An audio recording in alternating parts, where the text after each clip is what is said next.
1 milhão de amigos é o que a Rede Amigo Espírita deseja conquistar em seu canal no YouTube. E você, amigo espírita, pode ajudar. Convide 5 amigos para se inscreverem em nosso canal e ligarem o sino de alerta, além de atingir a meta de 1 milhão.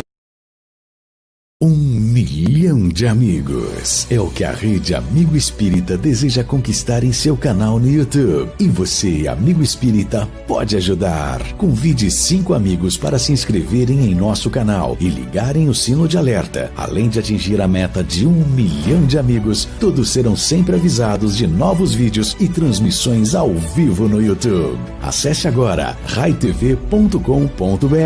Rede Amigo Espírita, divulgando, instruindo e unificando.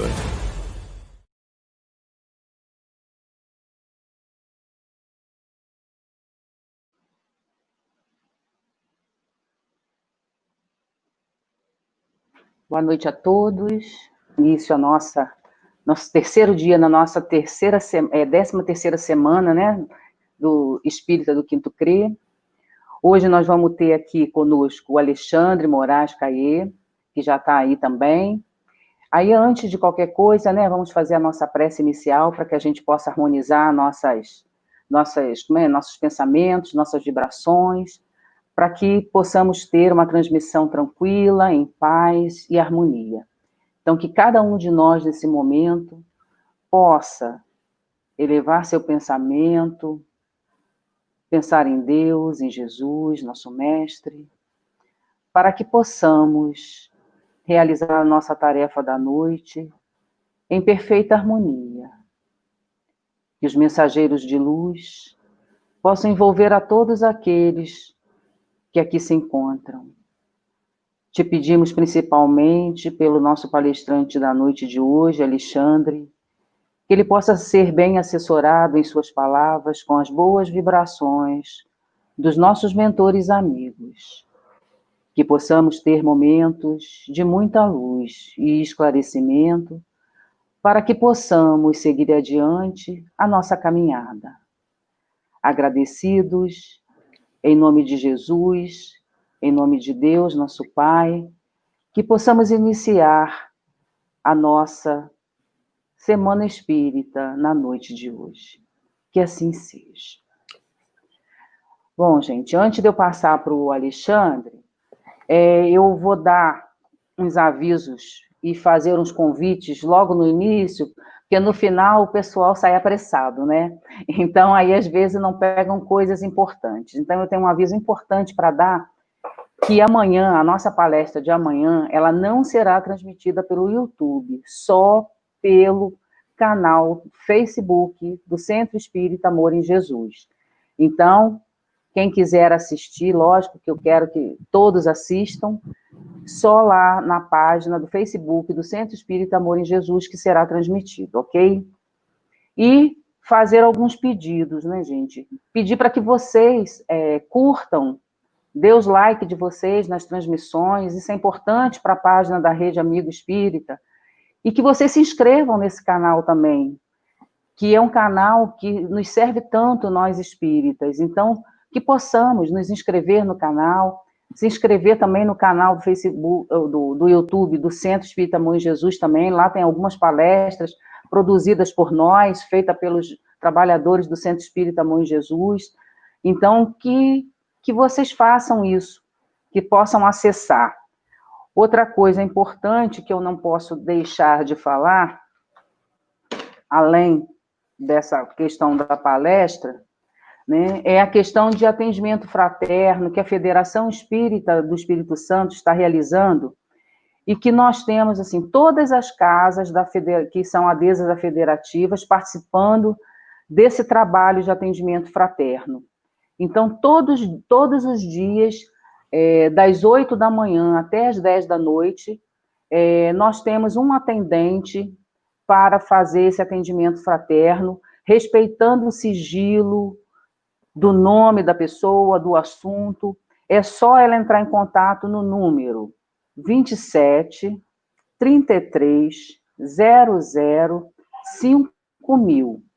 E essa ligação tem custo local, mesmo sendo, por exemplo, se a pessoa é do 28, tá, pode ligar que é custo local. Então, vou repetir, 27 33 00 5000. E aí, agora, passando para o nosso palestrante de hoje. Então, o Alexandre, né, ele é o trabalhador, né, da Casa Espírita, Associação Espírita Jerônimo Ribeiro, lá de Cachoeiro de Itapemirim, e ele é que vai fazer o estudo de hoje, cujo tema é Planeta de Regeneração, como aproveitar essa nova oportunidade. Então, agora é a oportunidade dele, né? Então, Alexandre, boa noite, seja bem-vindo. Você está com a palavra agora. Boa noite, obrigado. Em primeiro lugar, boa noite a todos.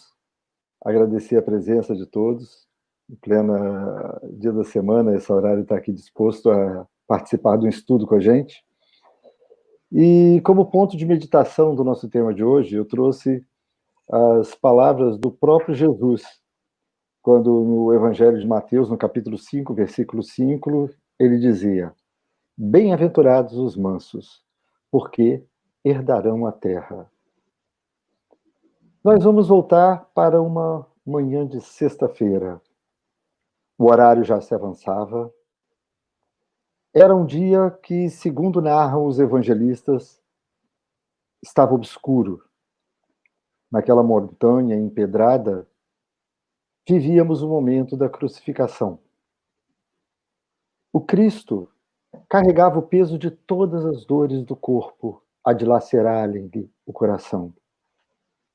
Naquele momento, olhando para a mãe que chorava aos pés da cruz, ele então diz: Mãe, eis aí o teu filho. E voltando a palavra para aquele que era um dos apóstolos mais próximos, um dos mais jovens, diz a João: Filho, eis aí a tua mãe. Ali estreitava-se o laço e eternizaria o trabalho do evangelista jovem, que teria um longo trabalho pela frente nos anos que haveriam de vir. Não somente através dos relatos do Evangelho, mas posteriormente escrevendo epístolas, multiplicando a sua presença onde os pés não alcançavam ir, ele ainda estenderia parte solitariamente na ilha de Patmos, quando escreve o Apocalipse. O Apocalipse é uma passagem um tanto quanto temerosa para muitas pessoas.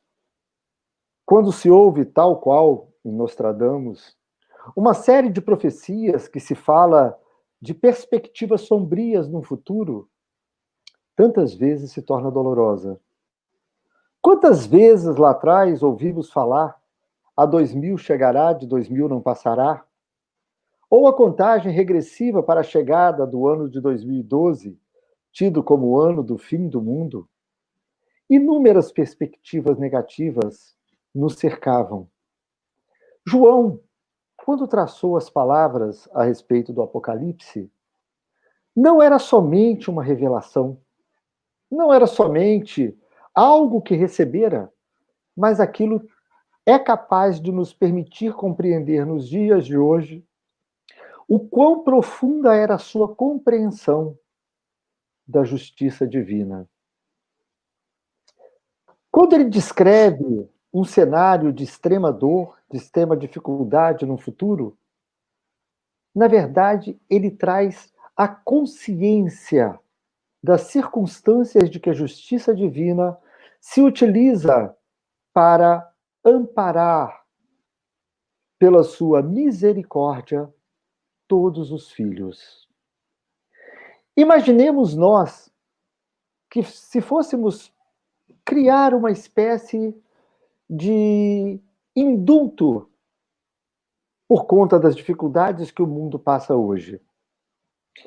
E com isso, fôssemos colocar às ruas todos aqueles que se encontram aprisionados, vítimas dos próprios crimes e da violência que praticaram contra outrem, e soltássemos todos numa cidade, e falássemos: vocês têm N meses ou anos livre pela frente. O que é que poderíamos imaginar para os dias que haveriam de vir naquela cidade? Diante de plateias, no qual tive a oportunidade de utilizar esse exemplo, as respostas eram imediatas: aumento da violência, aumento da corrupção, aumento dos desequilíbrios, distúrbios, da criminalidade, e por aí vai. Afinal de contas, ninguém muda da noite para o dia. Pois bem, lá atrás, quando João tecia as palavras a respeito do Apocalipse, na verdade, ele tinha a consciência do que nos esperava lá adiante. Ele tinha noção de todo o desenrolar que haveria de ter pela frente. Emmanuel, na sua obra Roteiro, Psicografia de Chico Xavier, nos relata, na década de 50, quando as estatísticas contavam o mundo com cerca de 2,5 bilhões de almas encarnadas, que a espiritualidade que compõe a atmosfera terrestre, que compõe a humanidade terrestre, era de cerca de 20 bilhões de espíritos, nos quais ele ainda se preocupa em dizer que, dentre esses, cerca de 10 bilhões eram bárbaros ou semicivilizados. Pois bem, tendo noção de que o mundo avança para um progresso incontestável e inevitável, naturalmente haveríamos de passar por processos de transformação, onde aumentaríamos a probabilidade de vigência do amor e, naturalmente, reduziríamos a oportunidade para o mal. Essas transições, a Terra passa continuamente. E sendo que, num futuro determinado, haveríamos de dar oportunidade para que só prevalecesse o bem, naturalmente, todos aqueles que fazem parte da humanidade haveriam de ter, de acordo com a misericórdia de Deus, a oportunidade de uma prova derradeira, onde pudesse tentar alcançar uma avaliação de progresso moral suficiente para permanecer no mundo onde o bem prevalecerá. Considerando isso, todos os 20 bilhões de espíritos que compõem a humanidade terrena haveriam de ter a sua oportunidade, incluindo aqueles, segundo narra Emmanuel, 10 bilhões de bárbaros e semicivilizados. Considerando que todos esses haveriam de ter a oportunidade através das portas da reencarnação, era de se esperar que, para aqueles que não conseguissem alcançar o progresso moral suficiente, haveriam de falir, trazendo a dor, trazendo comportamento desequilibrado, trazendo condutas para nós repreensíveis, apesar de já termos participado delas, mas que hoje já não toleramos na sociedade. Então, quando João traça o Apocalipse, ele previa que a misericórdia de Deus, dando a oportunidade de reencarnação no momento derradeiro, haveria de trazer à Terra, através dos laços do nascimento, todos aqueles que ainda não tiveram o progresso moral necessário, mas que deveriam ter a chance para tentar alçar uma nova escala em que a Terra alcançará. Por isso, diante dessas almas que estariam encarnando, era previsível encontrarmos, vamos dizer assim, os crimes, os desequilíbrios, alcançando patamares jamais imaginados. É natural que possamos imaginar um desequilíbrio extremo, não porque Deus deixa de estar presente, mas porque sua misericórdia permite que todos os seus filhos tenham a oportunidade derradeira de tentar incluírem-se entre aqueles mansos que herdariam uma terra ainda melhor. Então, era fácil de se prever uma condição similar à que nós vivemos hoje, quando João traçou o Apocalipse, considerando a evolução espiritual de que aquele espírito dispunha. O que nós vivemos no dia de hoje condiz perfeitamente com os traços que ele descrevia do final dos tempos, onde a iniquidade alcançaria patamares altíssimos. Mas, por outro lado, a transição não é como um virar de página. Não é simplesmente terminou hoje e começa amanhã. Essa transição é gradativa e se estende por séculos e mais séculos. Então, nós estabelecemos uma data ou uma era de transição, mas essa era começou muito antes e ela se estenderá ainda por vários séculos, até que a Terra possa fazer jus a ser realmente chamada de mundo de regeneração. Por isso, nós convivemos com espíritos que alcançaram uma ampliação na sua visão moral, a ponto de trazerem condutas, vamos dizer, desejáveis e até com as quais sonhamos em pleno mundo desequilibrado que nós vivemos hoje, convivendo pacificamente com espíritos que ainda trazem uma conduta desequilibrada, porque têm aqui a oportunidade de uma prova derradeira para tentarem alcançar um nível de permanência em nosso planeta.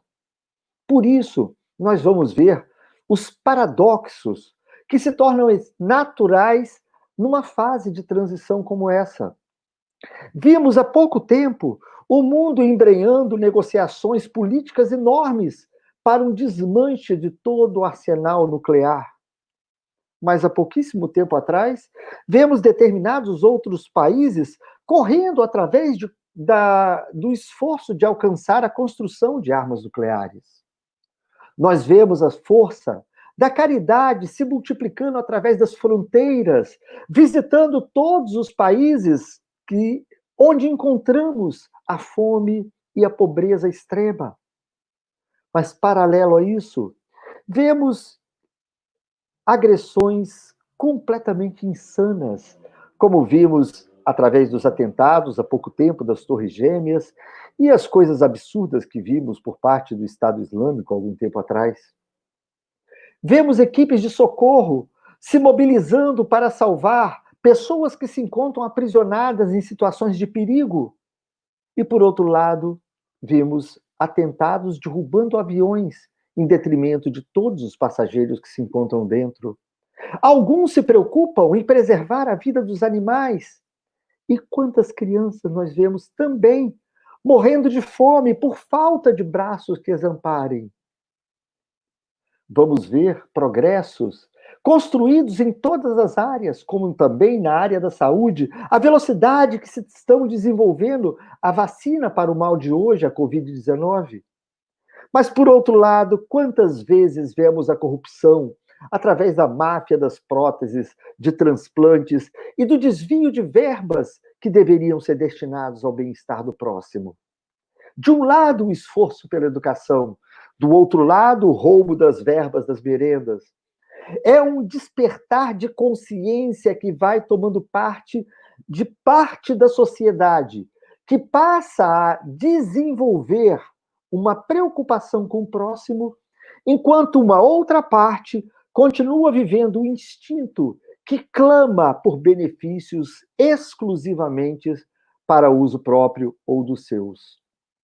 Essas diferenças aberrantes, essas diferenças absurdas, fazem parte do relato que João conseguiu traçar no Apocalipse, lá na ilha de Patmos.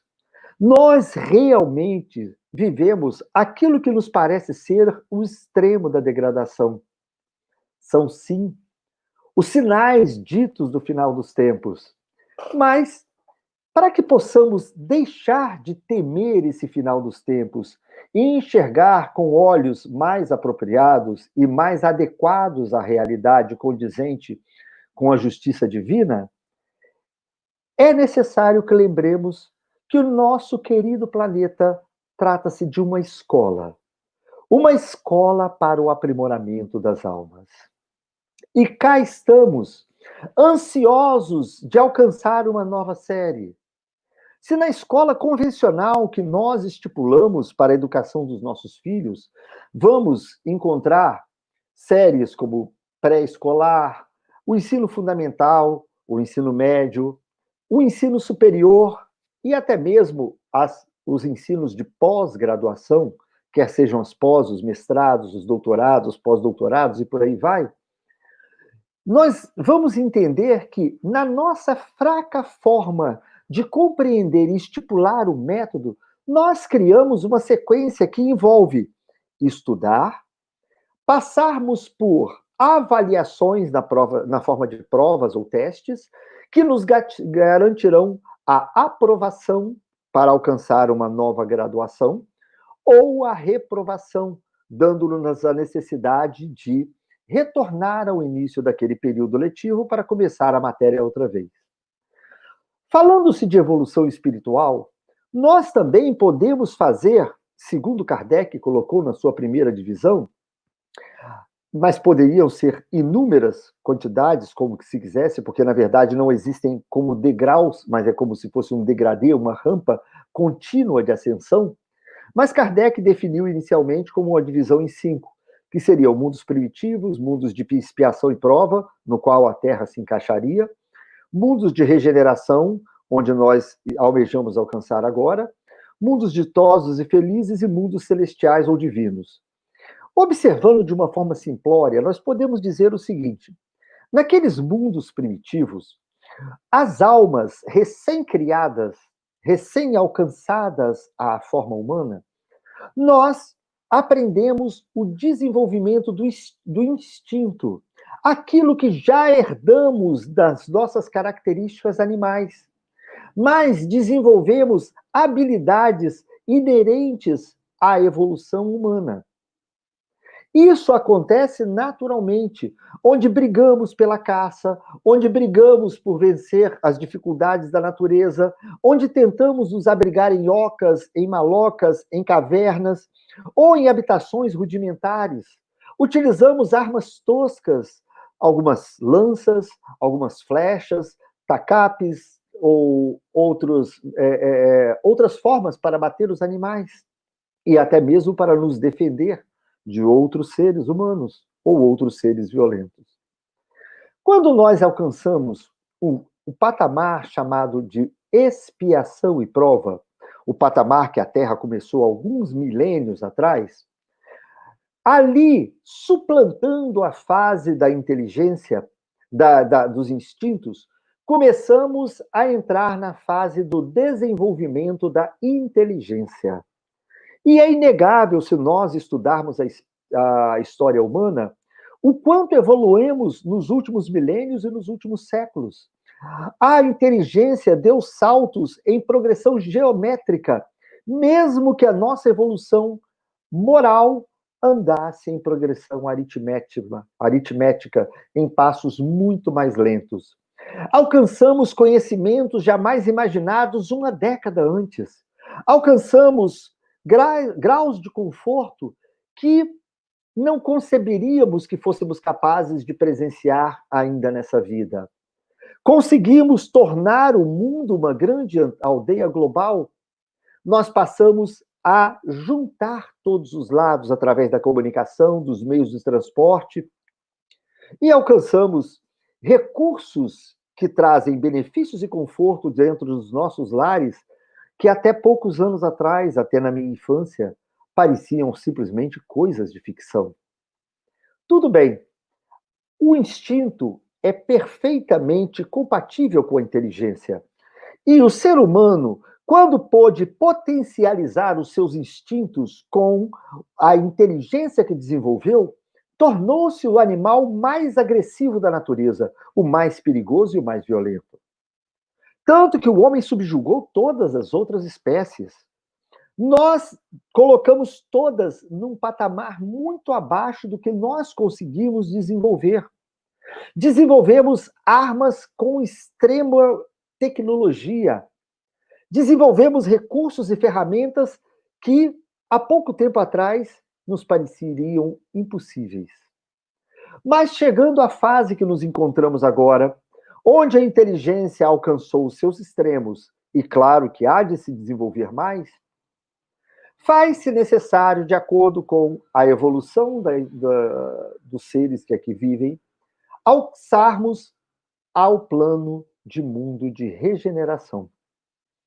Para o mundo de regeneração, a matéria que nos será oferecida nessa nova etapa de aprendizado não mais é a consciência, não é mais a inteligência, mas sim a consciência. Só que aí nós vamos ver coisas que nós já estamos presenciando há várias décadas. Vamos ver inúmeras instituições preocupadas com as minorias que não têm representatividade. Vemos instituições preocupadas com o equilíbrio da natureza, com a proteção da fauna e com a proteção de todos os recursos necessários para a preservação do planeta e para que possamos garantir uma vida melhor para as gerações que haverão de vir. Então, a consciência não começa a brotar exatamente nesse instante. Ela começou a brotar alguns séculos atrás. E isso veio se desenvolvendo mesmo paralelo ou em convivência com as condutas ainda um tanto quanto voltadas para os instintos. Só que nós paramos numa situação bastante singular. Se o instinto é compatível com a inteligência, podemos dizer que a inteligência é perfeitamente compatível com a consciência. Mas o instinto não é compatível com a consciência, porque o instinto sempre preservou a autoconservação.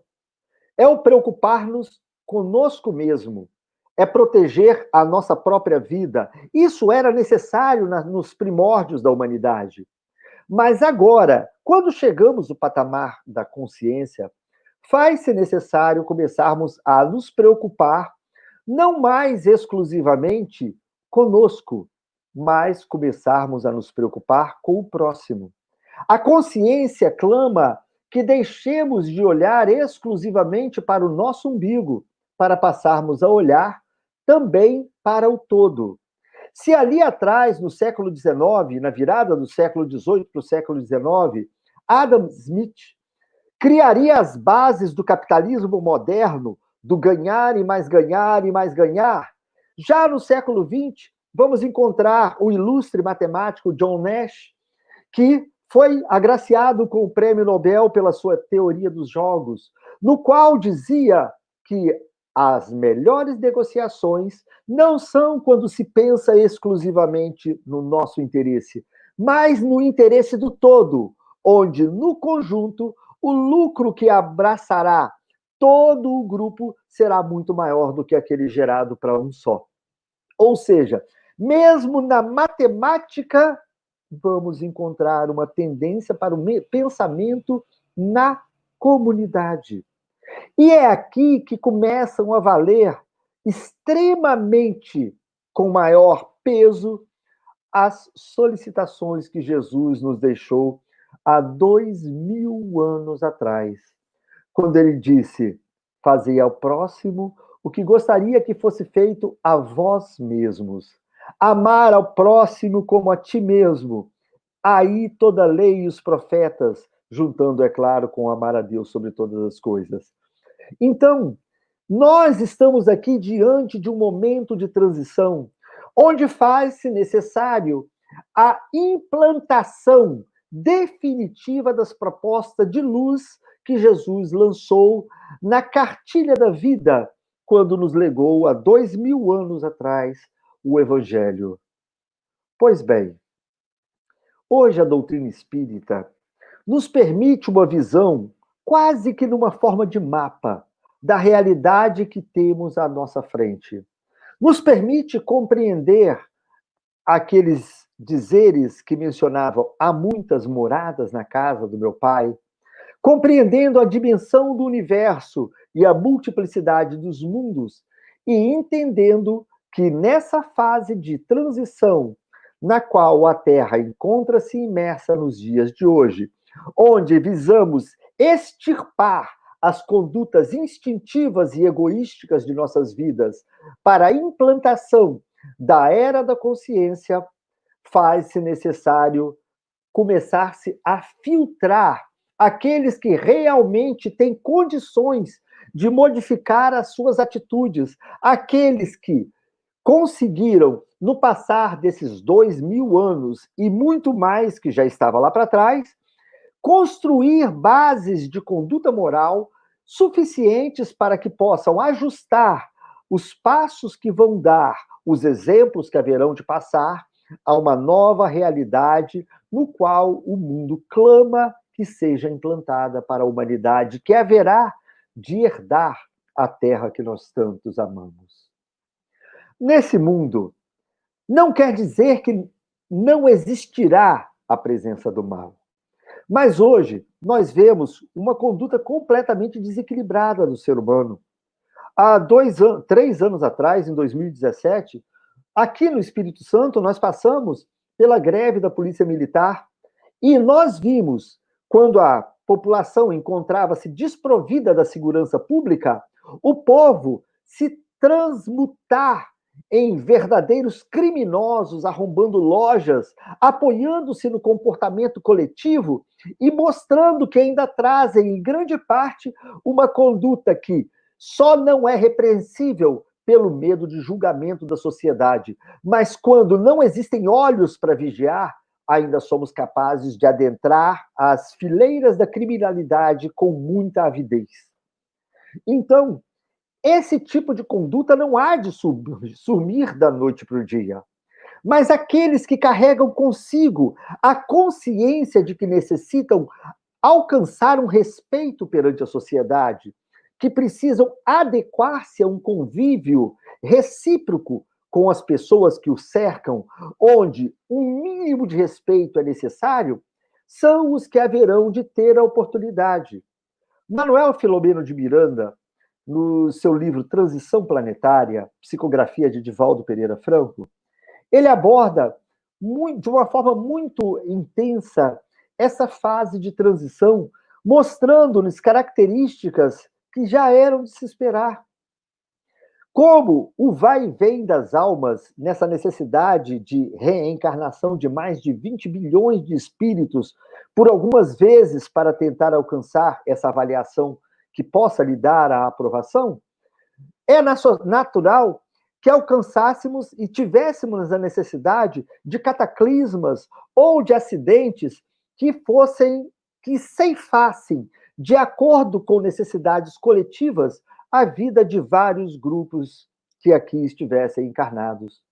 E nós vamos ver isso desde a época dos tsunamis que aconteceram na região da Indonésia, há inúmeros outros acidentes que nós vemos acontecendo, não só no mundo, mas inclusive no Brasil.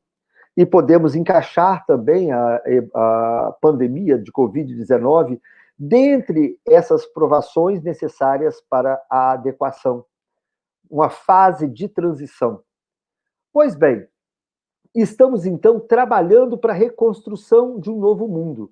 Segundo Manuel Filomeno de Miranda, aqueles espíritos que gozaram da confiança pública, que alcançaram o poder através do voto nas urnas, mas que utilizaram dessa confiança para voltar as vantagens para benefício próprio através dos chamados crime de colarinho branco, já teriam tido a sua derradeira chance, provavelmente não tendo a possibilidade de uma nova encarnação aqui.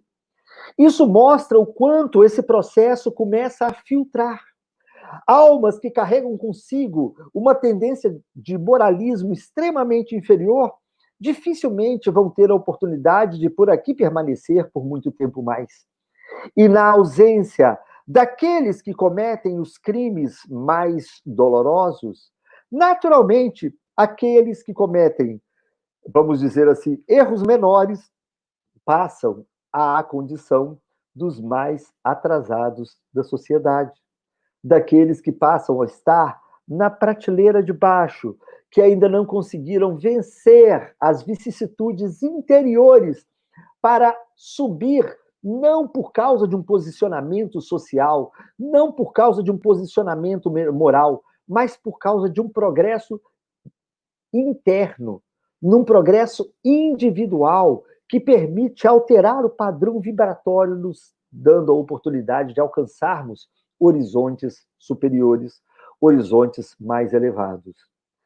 Naturalmente, se parte dos espíritos que aqui se encarnam, que tinham uma conduta extremamente repreensiva, vão ser subtraídos para ter oportunidades, repetindo a série em outras paragens, também aqui hão de se encarnar, como narra também Manuel Filomeno de Miranda, espíritos que vêm de esferas superiores, mas que trazem como objetivo de desenhar uma existência ilibada. Estarão no ramo do magistério, estarão entre os magistrados, estarão na engenharia, estarão como líderes comunitários, estarão encarnando dentro da política, criando verdadeiras balizas, criando verdadeiras referências para que, através da imitação, aqueles que ainda não têm a capacidade de mudar por si só, copiem e comecem a direcionar os seus passos para horizontes melhores. E assim, veremos, talvez, espíritos de níveis como Platão, como Pitágoras, Sócrates, Francisco de Assis, talvez o próprio João Evangelista, né, que narram ser a reencarnação de um desses, aqui retornando para a continuidade do seu trabalho, sendo verdadeiros messias que haverão de coordenar e direcionar grupos enormes nessa jornada rumo à modificação interior de uma forma mais acelerada. Então, a Terra passa por essa fase de transição e as portas do mundo de regeneração já se encontram abertas. Aquilo que foi dito lá atrás, defendido por algumas correntes religiosas, dito como juízo final ou como o final dos tempos, não é algo que devemos temer, pelo menos aqueles que buscam traçar seus passos voltados prioritariamente para o bem. Porque essa transição já começou. Não agora, não em 2012, não no ano 2000, mas começou alguns séculos atrás. E ela vem acontecendo gradativamente, de uma forma silenciosa, para construir um novo horizonte da Terra, para construir uma nova visão, para construir um novo ambiente, uma, vamos dizer assim, uma experiência de vivência completamente diferente. E somos nós que almejamos estar entre as bem-aventuranças tão belas que o Cristo desenhou numa das mais lindas páginas escritas pelo homem, através do Sermão da Montanha, o decálogo das bem-aventuranças. Ali nós podemos espelhar, alcançar tudo aquilo que nós sonhamos lá atrás. Há quantos milênios a humanidade almeja a oportunidade de um paraíso? Há quantos milênios a humanidade, almeja a oportunidade de um mundo onde o amor reine? Há quanto tempo almejamos paz ao invés de guerra? Will Durant, grande historiador europeu, nos mostra que nos 400 anos que nós vivemos, onde a história alcança, nossa história foi toda construída através de guerras, de conflitos, onde os generais mandaram mais do que os sábios. Agora é hora de construirmos uma nova vivência, desfazendo a lei do mais forte para fazer a lei da razão, desfazendo a lei da violência para construir a lei da consideração, a lei da misericórdia. E é o convite para esse mundo que nos foi enviado, não ano passado, não no ano 2000, mas nos foi enviado há mais de 2000 anos atrás. Quando Cristo falou: bem-aventurados os misericordiosos, pois alcançarão misericórdia. Bem-aventurados os que têm sede e fome de justiça, pois que serão saciados. Bem-aventurados os mansos, pois herdarão a terra. E nós, agora diante de uma porta que se abre à nossa mão, à nossa frente, recordamos tudo aquilo e passamos a pensar no que o Espiritismo nos conta a respeito de transição planetária, a transição que se encontra presente. Só que eu paro para perguntar, todos nós já paramos para pensar que estamos vivendo a transição ou só ouvimos falar disso? Que é muito fácil ouvir falar numa preleção espírita, numa palestra espírita. Observe que o mundo hoje é como um grande organismo doentio. E nós somos as células que compõem esse organismo. E o grande câncer da humanidade só tem um nome, chama-se egoísmo. Cada vez que nós continuamos a fechar a nossa conduta, tratando acordos com o egoísmo, buscando enriquecimento próprio, tantas vezes ilícito, buscando vantagens exclusivamente, egoisticamente para nós ou para os nossos. Cada vez que nós pensamos no nosso sucesso em detrimento do sofrimento de outro, nós estamos sendo a metástase do egoísmo. Nós somos, então, nessas condições, as células cancerosas que precisam ser extirpadas. Mas quando é que nós passamos ou podemos nos considerar células cancerosas? Afinal de contas, eu não saio exterminando vidas em câmaras de gás. Afinal de contas, eu não jogo aviões contra torres repletas de pessoas. Afinal de contas, eu não estouro bombas para matar civis. Afinal de contas, eu não cometo crimes bárbaros e tampouco chacinas como vemos espalhadas por aí. É muito fácil considerar a nossa evolução olhando para aqueles que ainda jazem nas trevas. Mas, no Livro dos Espíritos, quando questionado por Kardec a respeito de qual modelo deveríamos seguir para a nossa evolução, a resposta foi muito simples: Jesus. E nós nos negamos a nos comparar com o Cristo, porque quando nos colocamos diante da conduta perfeita que ele traçou nos 33 anos de messianato, nós vemos o quanto estamos aquém de almejarmos sermos considerados cristãos. O quanto temos o evangelho na ponta da língua e não somos capazes de mantê-lo na ponta dos dedos. Então, imaginemos agora que nesse mundo de regeneração, no qual nós nos sentimos incluídos, fosse ceifado o joio do trigo logo abaixo de nós. E todos aqueles que ainda cometem crimes mais bárbaros ou cometem falhas maiores do que a minha, por lá ficam e nós alcançamos a herança da terra. Então nos perguntemos, perante aqueles que já realmente conseguiram modificar a sua conduta, e eu que carrego comigo os meus vícios arraigados, mas que não me considero violento, porque não me enquadro entre os piores, quem serão os piores? Quem serão os criminosos do mundo de regeneração? Seremos nós, que ainda negamos a necessidade de uma mudança íntima.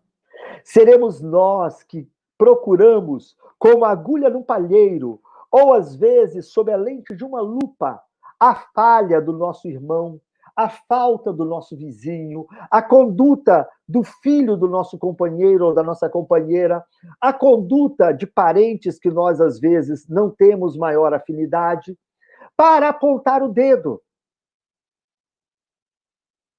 Nós passamos a trazer o dedo apontado para os outros, ao invés de olhar para a única correção que realmente é capaz de trazer progresso para as nossas vidas. Não é a mudança do outro, mas é a mudança de mim mesmo. É a mudança dentro de nosso coração. é a mudança do nosso hábito milenar de permanecer no vício. Nós queremos o progresso, mas não queremos abrir mão daquilo que nos dá prazer. Então, se o mundo de regeneração aqui começa, nós somos convidados a sermos parte dessa construção, a largar toda essa conduta viciosa, deixarmos de nos corromper na fila do banco ou na hora de obter pequenas vantagens para pensarmos no bem-estar coletivo. E mais do que nunca, paremos para fazer uma coisa. Se eu almejo estar no mundo de regeneração, o que é que eu desejo para o meu filho? Eu tenho certeza que todos vão responder: desejamos algo ainda melhor. Mas se os nossos filhos copiam os nossos exemplos, o que eu posso esperar do futuro dele se eu ainda carrego nos meus passos exemplos de quem bota gato na energia, de quem sonega, de quem fura fila, de quem procura tirar vantagens em benefício do próximo?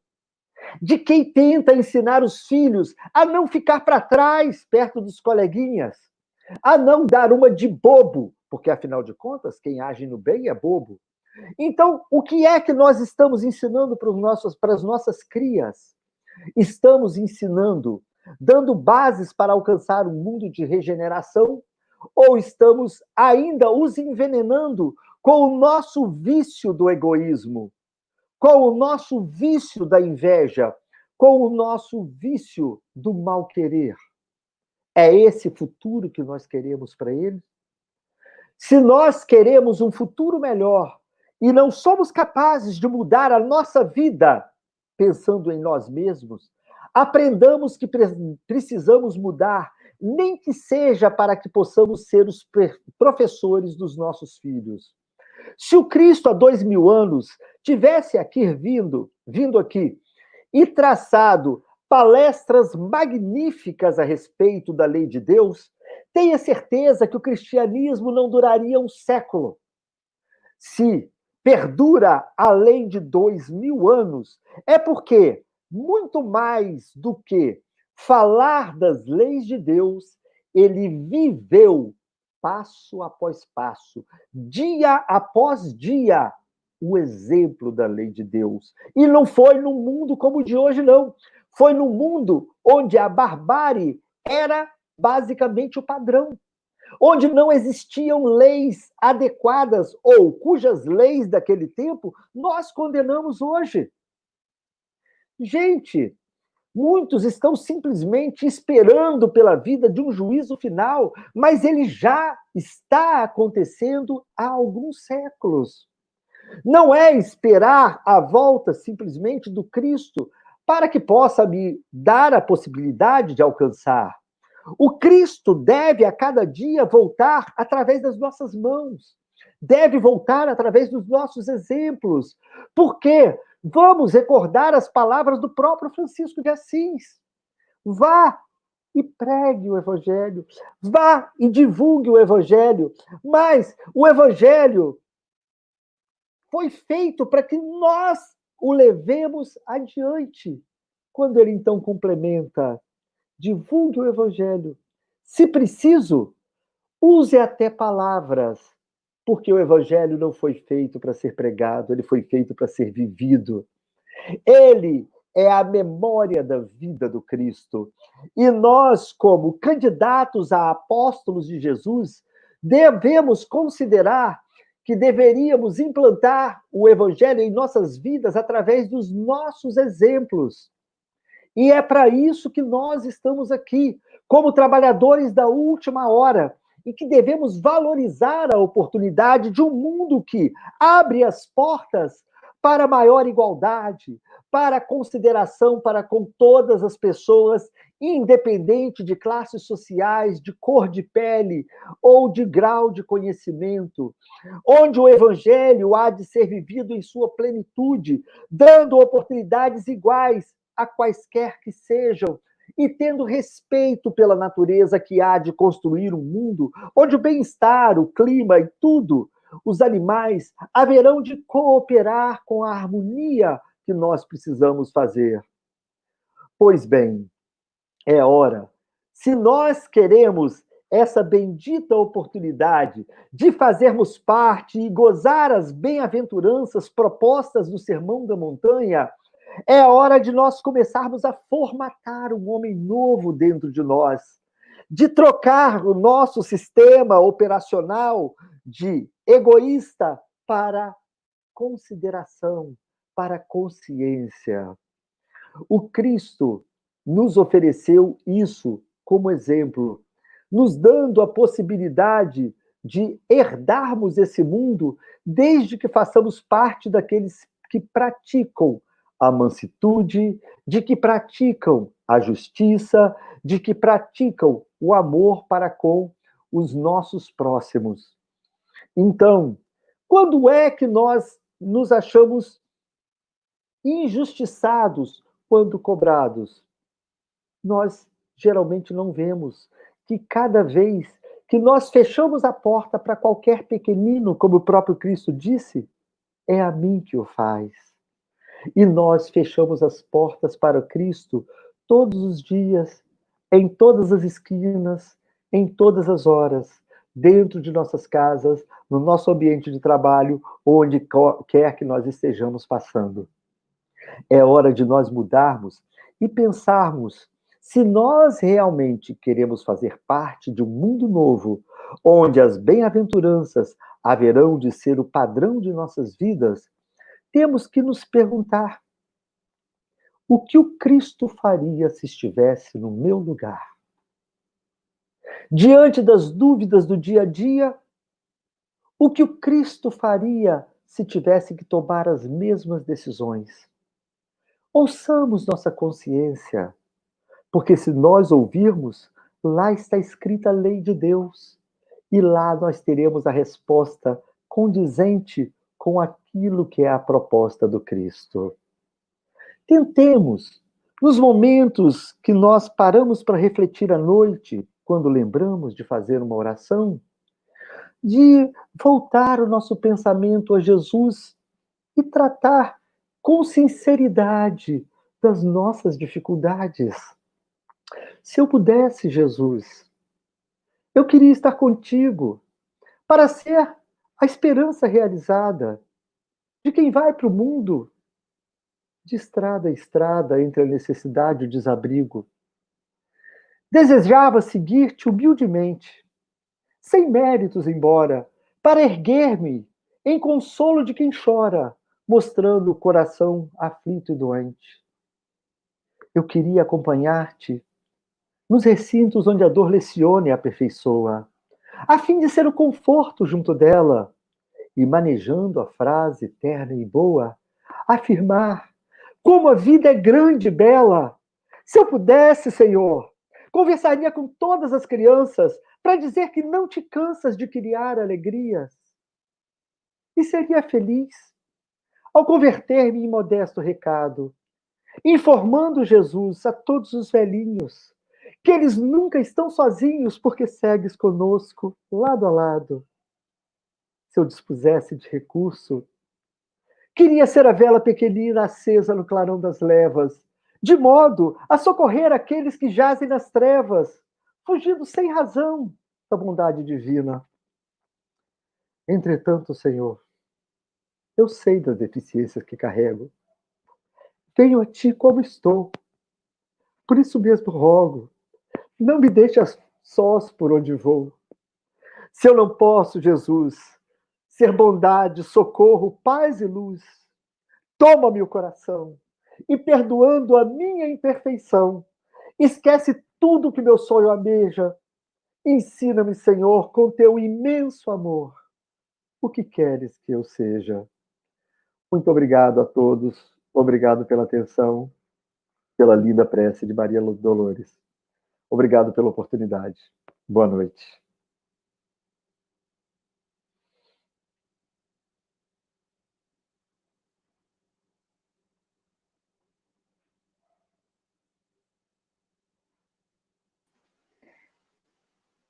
Aguardando. Boa noite. Muito obrigada pelas lindas palavras, né? Por nos fazer esses lembretes, né? Que nós sabemos que todos queremos um mundo melhor, mas não queremos melhorar. E precisamos, né? Porque começa em cada um de nós. Tudo que nós queremos ver no mundo, nós devemos fazer, né? Em particular, no nosso mundo particular, para que o todo fique completo, né? Então, que a gente possa absorver esses ensinamentos e colocar em prática, porque, assim, a teoria, como você diz, já está na nossa consciência, né? Isso. Então, agora falta é fazer como Jesus, né? Que veio e o exemplo dele está até hoje aqui para nós. Basta seguirmos esse exemplo. Então, nós te agradecemos por esses lembretes, para fazer com que a gente acorde, que ainda está em tempo de mudarmos, de nos melhorarmos como pessoas, como amigos, como filhos, como pais, não é verdade? E vamos criar esse mundo melhor que tanto queremos.